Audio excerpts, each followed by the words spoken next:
came because loyalty demanded it. When his kinsmen called, Memnon crossed the world to stand beside Troy in its darkest hour. And Troy had lost many heroes. Memnon answered the call because of family ties. And in some traditions, Memnon and Priam are connected through larger Trojan royal lineage.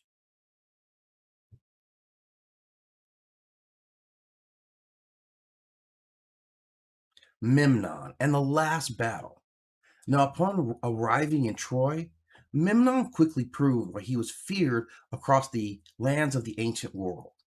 He slew some of the Greeks' most respected warrior, and those acts brought forth the only opponent that was truly worthy of him, Achilles, another semi-divine being. And these two champions met in a battle that echoed across myth and legend and attracted the attention of the gods who watched with great interest. Now, although they would battle for days as equals, it was Zeus's intervention that tipped the scales in Achilles' favor. He emerged victorious, but Memnon's death itself was one of the most tragic moments of the Trojan War. His divine mother Eos wept for her fallen son, and through tears she begged for his immortality, which Zeus granted to him, knowing that he had interfered in this great battle. He entered not as a conqueror, but as a hero who answered the call when his family needed him most.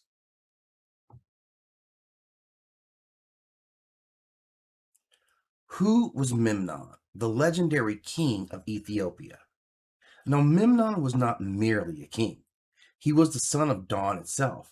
Born of the goddess Eos and the mortal Tithonus, he stood at the crossroads between gods and men. In the traditions of Greek mythology, Memnon ruled Ethiopia, a distant and respected kingdom whose people were said to be favored by the gods. Now, his name will become synonymous with courage, loyalty, and sacrifice. He was considered one of the greatest warriors of his age.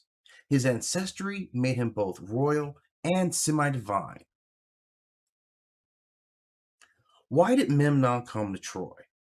Troy was nearing its final phase, and as Troy stood on the brink of destruction, King Priam sought aid from every ally still willing to stand against the Greeks. And from distant Ethiopia came Memnon, bringing warriors, prestige, and hope. He did not arrive for conquest or glory. He came because loyalty demanded it. When his kinsmen called, Memnon crossed the world to stand beside Troy in its darkest hour. And Troy had lost many heroes. Memnon answered the call because of family ties. And in some traditions, Memnon and Priam are connected through larger Trojan royal lineage.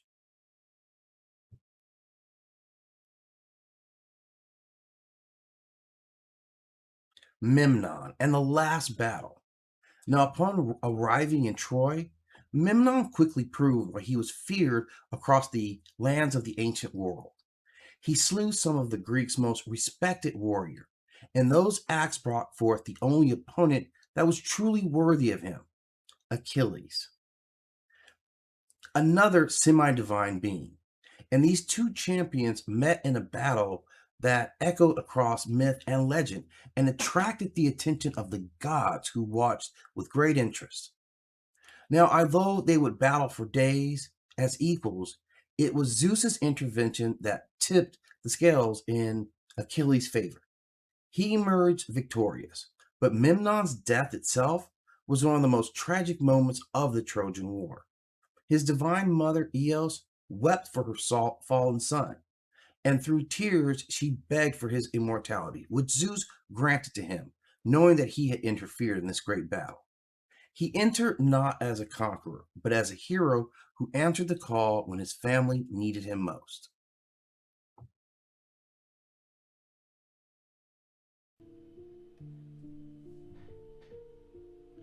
Adiriel, the fallen angel of divine physiology and cosmic awareness.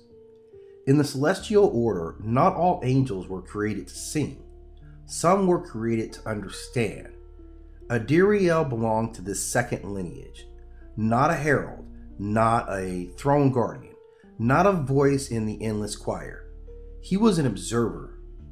Among the earliest structures of the heavens, Aduriel was assigned a role few others could fulfill. He studied not the stars, but the framework that allowed stars to exist. Not worlds, but the architecture that held worlds together. He examined the mechanisms of consciousness, the relationship between awareness and form, the way divinity expressed itself through structure. Where other angels reflected glory, Aduriel examined design. Aduriel's form reflected his function. His physique was dense, deliberate, and stable. Strength without ornament, power without display. Each muscle existed with cohesion. Each wing functioned as an instrument of perception. To Aduriel, the body was not a vessel. It was a language, a system through which intelligence moved. Over time, Aduriel reached a realization that would later be called dangerous. That awareness does not descend through command, it emerges through comprehension. That obedience deserves order, but understanding transforms it. This distinction marked the beginning of his divergence. Aduriel did not rebel. He did not gather followers. He did not challenge authority. He asked questions. Why consciousness was restricted, why angels were forbidden to fully perceive themselves, why knowledge was segmented instead of integrated. In celestial hierarchy, curiosity was tolerated, completion was not. The moment of the fall did not arrive as a punishment, it arrived as awareness. Aduriel achieved full integration of his own structure. In understanding himself completely, he crossed a boundary that had never meant to be crossed. Not a boundary of space, a boundary of permission. When Aduriel fell, his wings did not burn. They remained intact. This alone set him apart from other fallen figures. His descent was not destruction, it was removal. He no longer fit within the limitations of the system that had created him. On the lower planes, Aduriel did not decay. His form stabilized. His awareness expanded. He perceived time not as a sequence, but as a layered presence. He perceived matter not as inert, but as responsive. He did not see himself as fallen. He saw himself as unbound. To humanity, Aduriel would later appear as myth, a silent winged figure, powerful, observing, never ruling. He did not tempt, he did not command, he waited. Later traditions struggled to categorize him. Some called him dangerous, others called him corrupt, many called him prideful, and these labels served a purpose. They discouraged imitation, because Aduriel represented a truth institutions could not allow, that awareness is not granted, it is developed. In mythic terms, Aduriel occupies a liminal role, not a ruler, not a destroyer, not a savior. He is a threshold, the embodiment of the question, what happens when divine beings fully understand themselves? Aduriel appears only to those already standing at the edge, to scholars who sense fractures in doctrines, to mystics who feel the limits of belief, to creators who recognize intelligence embedded in form. He does not teach, he clarifies. Aduriel remains fallen only by definition. In function, he is something entirely different. A witness, a reminder, a warning that knowledge, once integrated, cannot be unlearned, and awareness, once achieved, changes alignment forever. Irzuli Danto, the scarred mother, the fire, the protector. There is a goddess who does not smile softly. There is a goddess who does not ask for admiration. She stands scarred. She stands armed. She stands holding a child in one arm and a blade in the other. This is Irzuli Danto. She's not delicate romance. She is not silk and perfume. She is love forged in violence. She is the petrol fire of Haitian voodoo. And where she lives in cosmology. Now, in Haitian voodoo, there is a distant creator, Bondi. Bondi does not interfere directly in daily life. Instead, humans interact with Iwe, the spirits. The Iwe are not gods in the Western Greek Olympian sense. These are forces, personalities, ancestral intelligences, archetypal energies. And among the Iwe, there are two major energetic currents. Rada, which is cool, ancestral, and stabilizing, and Petro, which is hot, reactive, revolutionary. Irzuli Danto belongs to the Petro current. Petro is fire. Petro is gunpowder. Petro is a spirit that rises when oppression becomes unbearable. Petro Iwe are not calm river spirits. They are storm systems. Danto is one of the most fierce among them. And she is not Irzuli Frida, and this is a critical point. There is another Irzuli, and that is Irzuli Frida. Now, Frida is luxury. Frida wears lace. Frida longs for romance, for perfume, for admiration.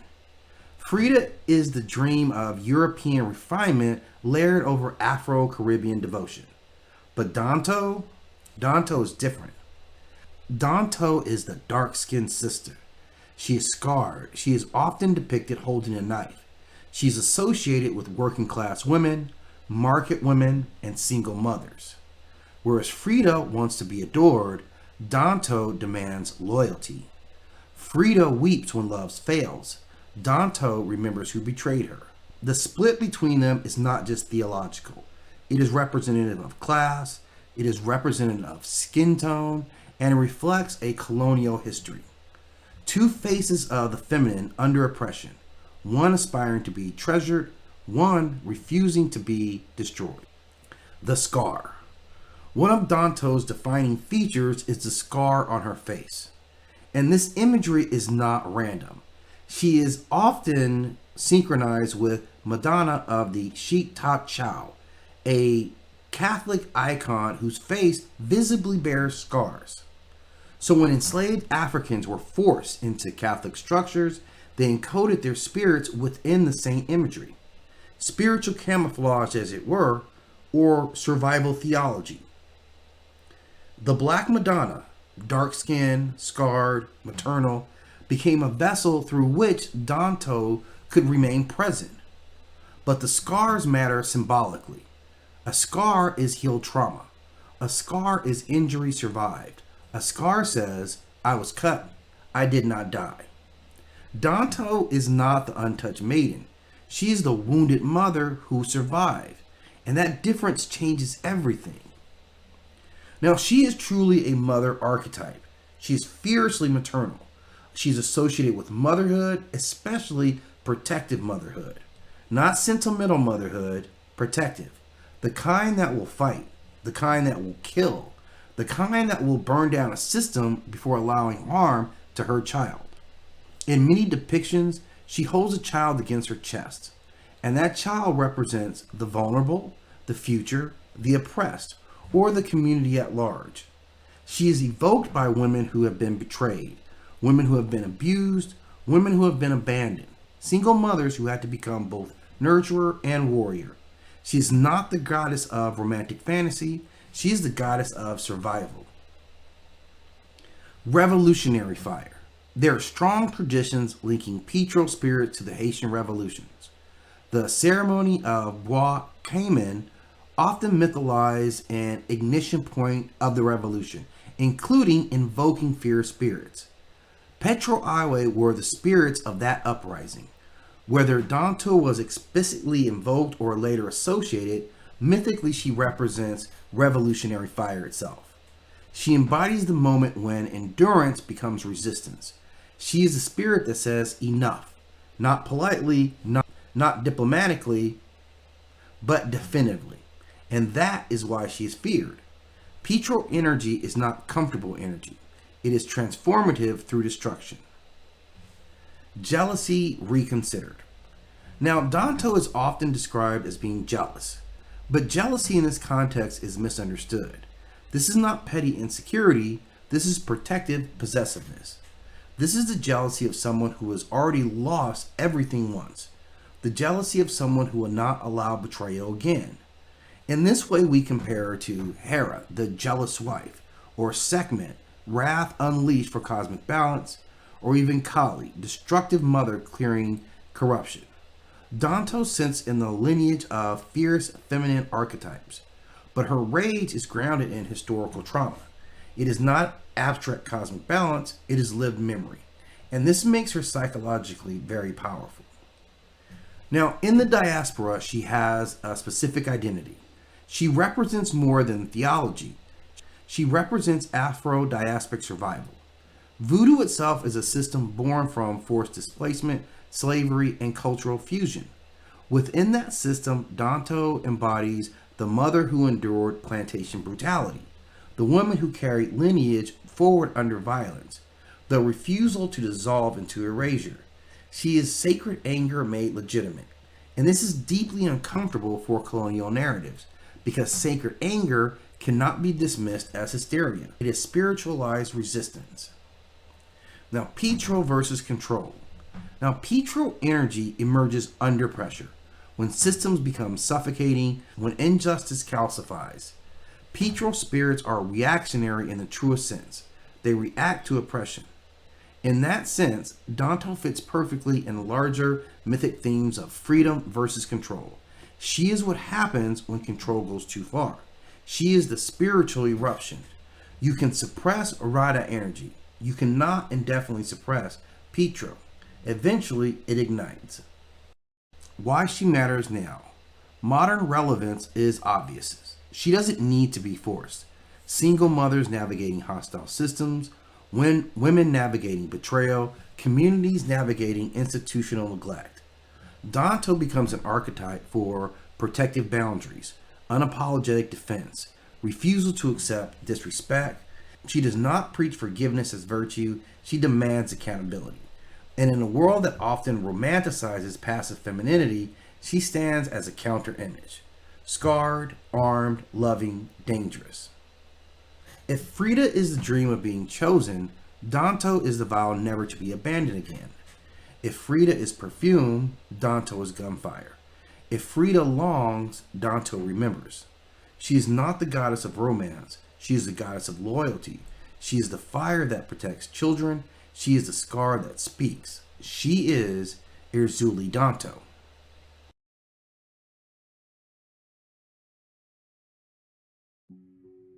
Helen, whose beauty spoke before she did. They said Helen was beautiful, not in the way flowers are beautiful, or gold, or light upon water. Her beauty was described as unsettling. Poets struggled with it. They reached for comparisons and found them thin. Dawn was too gentle. Ivory was too lifeless. The moon too distant. Helen's beauty did not decorate the world. It disturbed it. To look upon her was to feel awareness sharpening, as if the mind itself leaned forward, trying to understand why the moment suddenly mattered more. Her face was symmetrical, they said, but symmetry alone does not undo reason. Her presence was radiant, but radiance alone does not unmake loyalty. What Helen carried was not beauty as ornament, but beauty as pressure. It pressed upon the thoughts of those who saw her, revealing long-buried fractures. Desire rose, yes, but so did envy, and longing, and ambition wearing the mask of love. Men claimed they loved her, but what they loved was a version of themselves they imagined standing beside her. Helen knew how she was seen. She learned early that her beauty arrived in a room before her voice, that eyes decided things long before words were spoken. So she learned stillness, because movement invited interpretation. She learned restraint, because even silence was rarely granted to her. And yet, She did not diminish herself. She wore her beauty the way the sea wears depth, without apology, without explanation. Where she walked, attention followed. Where attention gathered, order loosened. Promises grew fragile. Old certainties began to feel optional. Helen did not seduce, she exposed. Her beauty did not command men to act. It asked a quieter question. Who are you when no one is forcing you? The gods watched her with familiarity. They recognized the pattern. Beauty like hers was not a gift. It was a threshold. To cross it required wisdom. Few possessed any. As years passed, her name hardened into shorthand, a symbol stripped of breath and memory. Her beauty was blamed as though beauty itself were a crime, rather than a mirror held too close. But the truth remained, patient and unchanged. Helen's beauty did not ruin the world. It revealed how easily the world ruins itself when faced with something it cannot own. She was never a prize. She was never a temptation. She was a measure. And what failed was not restraint alone, but understanding.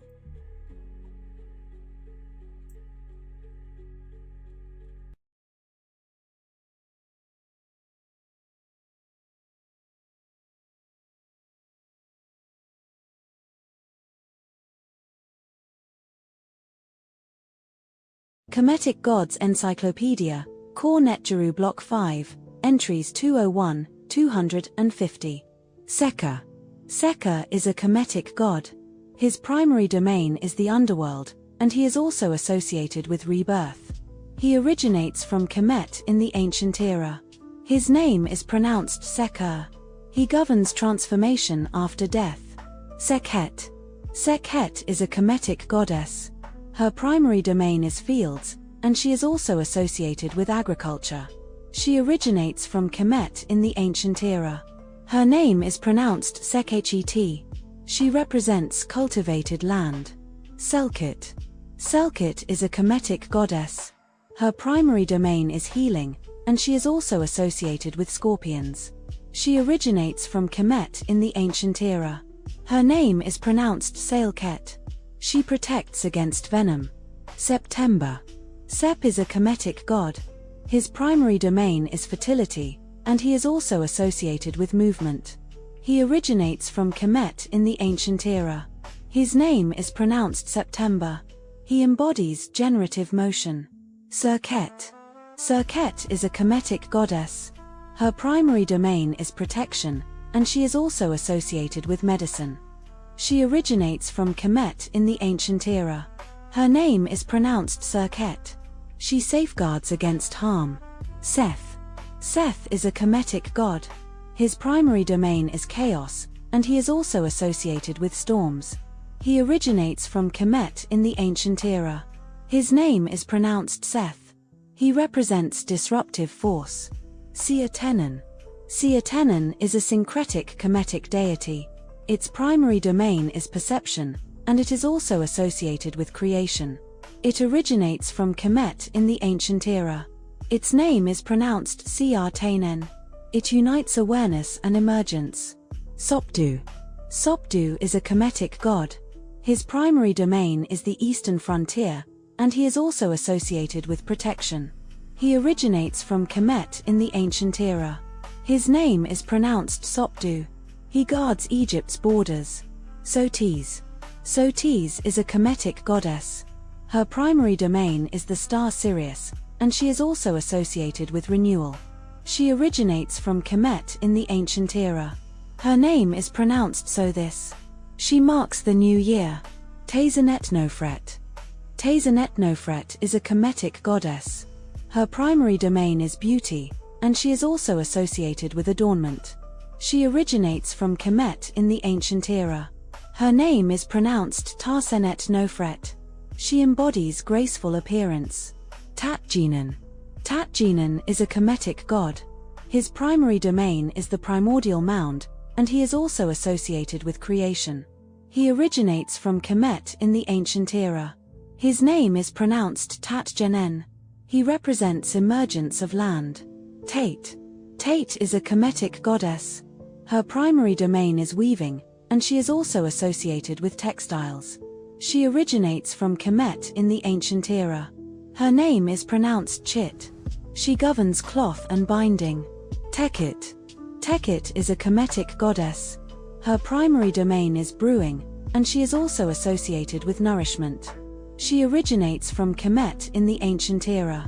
Her name is pronounced Tekechiti. She oversees fermentation. Tenon. Tenon is a Kemetic god.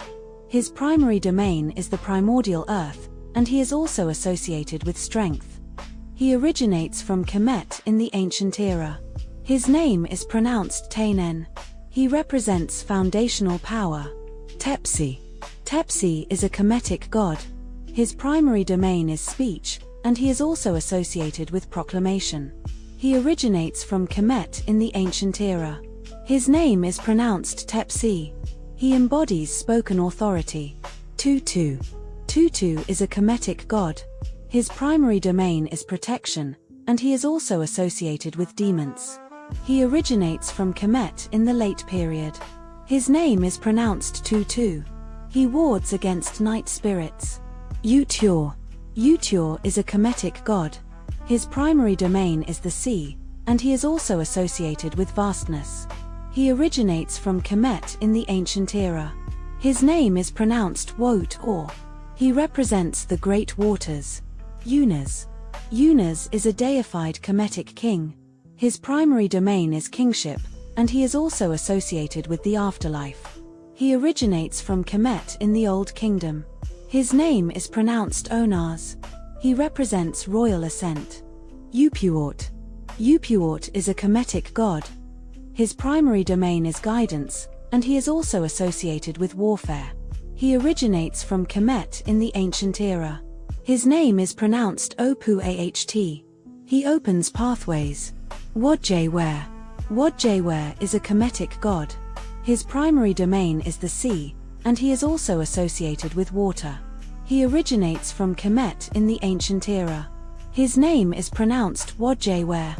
He embodies the Great Green. Wenit. Wenit is a Kemetic goddess.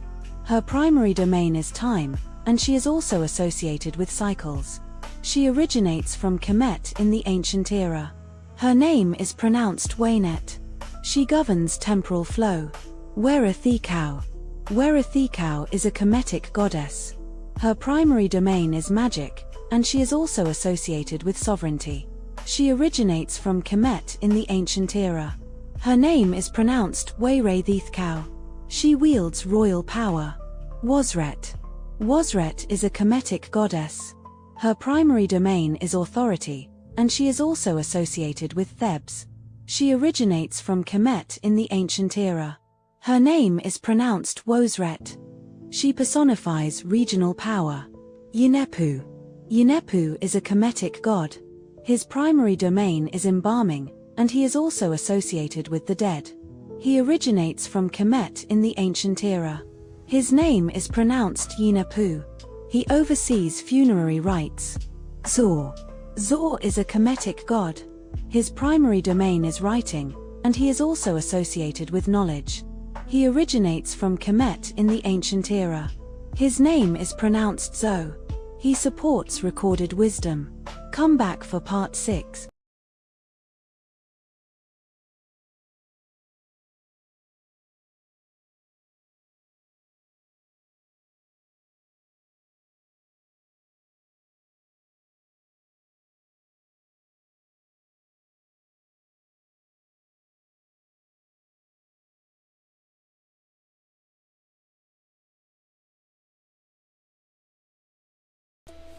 Njord, Lord of the Quiet Sea. Not a god of thunder, not a god of war, not a god of apocalypse. Njord is a god you feel before you see. He arrives with the wind, not violent wind, the kind that fills sails, the kind that turns a stranded ship into motion, the kind that whispers, go. Njord is a god of the sea, but not the raging sea. He governs the open waters that allow passage. He governs trade routes. safe return, maritime wealth. He is the breath inside the Viking world. Without wind, there is no raids. Without ships, there is no empire. Without safe harbor, there is no survival. Nord is not conquest, he is circulation. He belongs to the Vanir, the older gods of fertility and abundance. Before the warrior gods dominated Norse myth, the Vanir ruled cycles, growth, prosperity. When Aesir and Vanir went to war, the conflict did not end in annihilation. It ended in exchange. Njord was sent to live among the Aesir as a peace hostage. Let's think about this. The god of wealth and wind becomes the bridge between divine families. He was not conquered, he was integrated. And from that moment forward, even the war gods depended on him.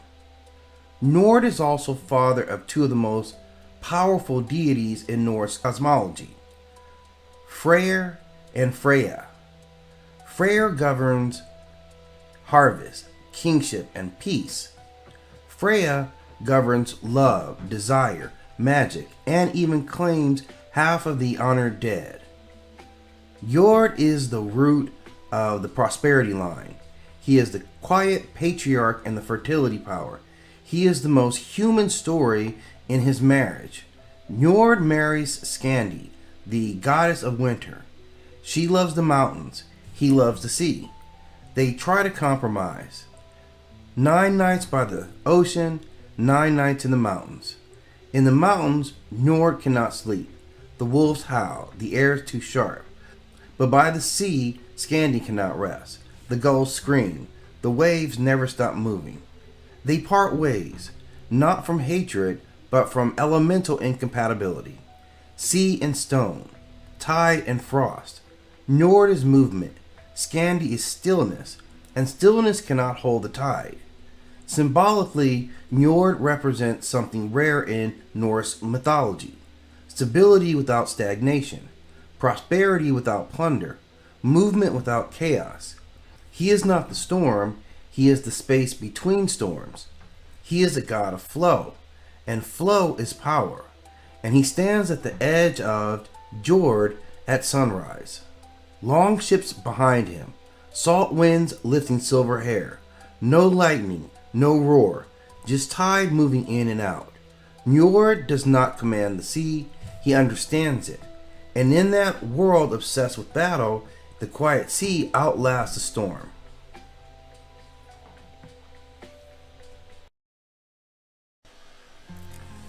Odin and the eye that would not look away. Now, before the end of all things had a name, before the gods spoke openly about Ragnarok, there was an unease that followed Odin like a shadow. Not fear. Fear implies ignorance. This was something much worse. This was suspicion. Now, Odin ruled as king of the Aesir, seated high in Asgard on the throne, surrounded by warriors, by gods, and by poets who praised his name. But praise rang hollow to him, because Odin knew a truth few dared to admit. A throne does not grant understanding. Power does not grant clarity, and gods, like men, can rule blindly.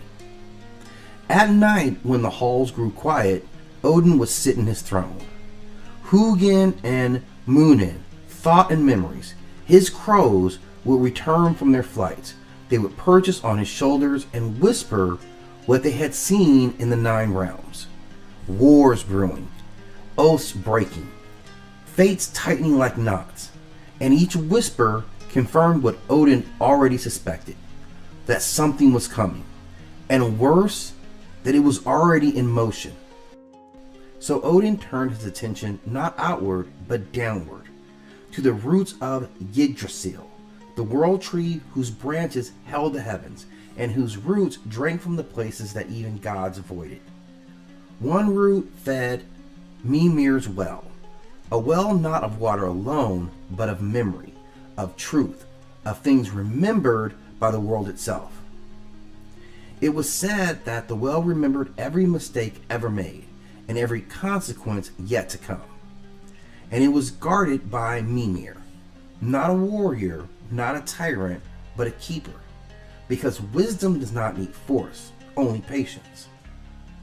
Odin traveled alone, no army, no banners, no ceremony, a king who feared witness. When he reached the well, he did not admire it, he did not marvel, he already knew what it was. He asked for a drink. Mimir looked at him, not with reverence, but with recognition, as if he had been waiting. And the price was spoken plainly. One of your eyes. Not your blood, not your crown, not your life. Your eye, the thing with which you interpret the world. And the silence that followed was heavy, because Odin understood the meaning immediately. This was not payment for knowledge, this was proof of intent. To drink from the well was to accept that you would never see the world the same way again. And Odin could have turned back. He would still be king, he would still be worshipped, he would still be feared. Ignorance would have protected him. But Odin did not come for comfort, he came for truth. And truth always takes something with it. So Odin reached up and tore the eye from its socket. No miracle softened the act, no divine numbness dulled the pain. This was not a test. It was mutilation, a god breaking himself on purpose. Blood fell into the well, followed by the eye itself, which sank slowly as if the well were swallowing a memory. Only then did Mimir allow him to drink. And what Odin gained was not peace. He saw the ruins, not the symbols, but as forces that demanded sacrifice to Weld. He saw fate, not as a suggestion, but as a structure that was already built. He saw Ragnarok, not as a distant threat, but as a certainty moving steadily towards him. And worst of all, he understood that knowledge does not grant control. It only removes denial. When Odin rose from the well, he was one-eyed, not wounded, not diminished, but exposed. From that day forward, Odin would never rest. He wandered the realms disguised as an old man, testing warriors, tempting kings, destroying those who proved unworthy. Not out of cruelty, but out of desperation, because Odin knew something that the others did not, that war was coming whether they wanted it or not. Valhalla was not a reward, it was a recruitment center. In Herja were not heroes, they were resources. And Odin gathered them obsessively, because wisdom had shown him the end but offered no way out of it. This was the price that Odin paid, not the loss of an eye, but the loss of illusion. He could see the truth now, and it did not care that he was God. His missing eye did not make him wiser, not the way that poets imagine. It made him haunted, because once you see the shape of fate, you can't argue it. You cannot pray it away, you cannot rule it into submission. You can only compare. And so Odin ruled with authority in one hand and inevitability in the other. One eye looking forward, one eye forever staring up from the depths of the well. A reminder to gods and now life that wisdom is not enlightenment, it is ignorance. And knowledge is not saving, it only ensures that when it comes, you will recognize what you saw.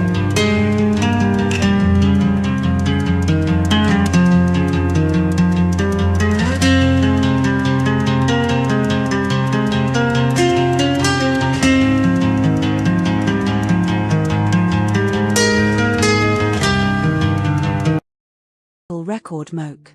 La Katrina. Mama Brigitte. 3000 BCE. Region. Akan regions of West Africa. Event. Early Akan belief systems define death as a guided transition rather than a final ending. Meaning. Death is understood as movement between realms. It requires oversight and authority. Consequence. The foundation is established for Moke, later known as Amoki, as a guardian of souls. 2800 BCE. Region. Akan cultural sphere of West Africa. Event. Funerary customs emphasize judgment, order, and ritual preparation. Meaning, the dead are evaluated before entering the ancestral realm. Consequence: Moke becomes associated with moral accountability and spiritual law. 2500 BCE. Region: West Africa. Event: Death rituals incorporate symbolic barriers and thresholds. Meaning, passage into the afterlife is conditional, not automatic. Consequence: Moke's role solidifies as guardian of the boundary between life and death. 2200 BCE. Region: Akan oral tradition. Event: Stories describe a female authority presiding over the dead. Meaning, death governance is feminized and tied to balance rather than violence. Consequence: Moke is remembered as impartial, feared, and respected. 2000 BCE. Region: Akan societies of West Africa. Event: Death is framed as continued participation in community life. Meaning, ancestors remain present and influential among the living. Consequence: Moke's authority expands from gatekeeper to regulator of ancestral continuity. 1800 BCE. Region: West African belief systems. Event: Death becomes associated with protection rather than punishment.